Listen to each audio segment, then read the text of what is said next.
Ben, Derica, Chef Fecker, Brittany, we are all one happy family right here in Fecker's Kitchen. Welcome, everybody.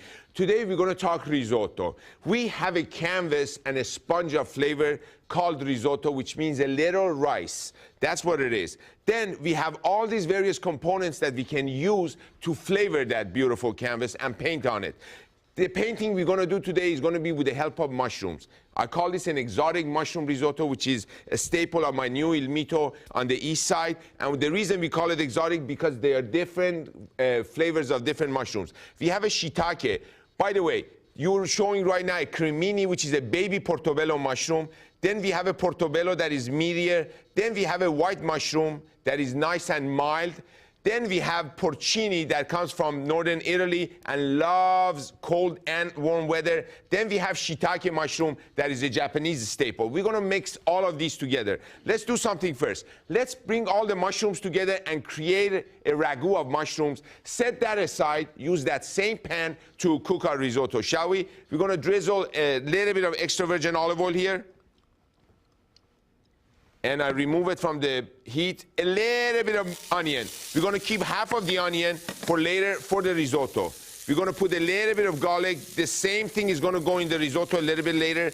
We call this a sofrito for the risotto, base of cooking risotto. But right now, let's do the mushrooms, shall we? 80% water, that's what mushrooms are. That is why it is crucial for you to dehydrate them a little bit if you want to intensify the flavor. Creminis are in. Portobellos are in, and look at the size of the mushroom all put together and what they're going to end up to be. We got the whites here as well.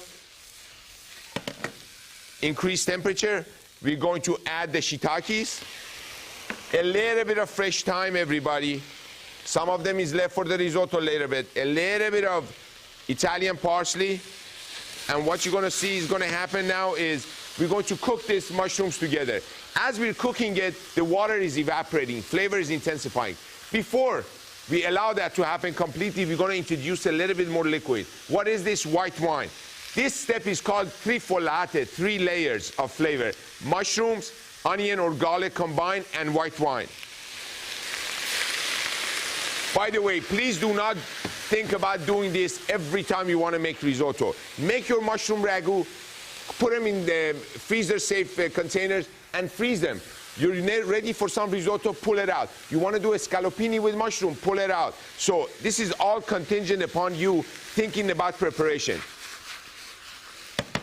As this is going on, I'm going to use the help of a little bit of sea salt, as sodium that creates an osmosis process, pulls out the water content of any ingredient. Right here, a little bit of white pepper, which is the black peppercorn with the exterior black skin removed, and we let this happen. When this starts reducing and is to the right consistency, I'm going to remove it. Then in this same pan with all those mushroom yum-yums that are in the bottom, we're going to start toasting our rice grain. Why do we do that? For a couple of reasons. I'm going to tell you that when we come back, but the main reason is we want the fat to coat every grain of rice and the starch is not released too fast and the liquid is not absorbed too soon. That is crucial in creating a creamy risotto. By the way, why does your risotto turn out creamy? Because it's very high in starch. And that's the myth that we always say. You got to keep on stirring your risotto. I'm going to tell you that myth and all the details about that myth as well. One more thing.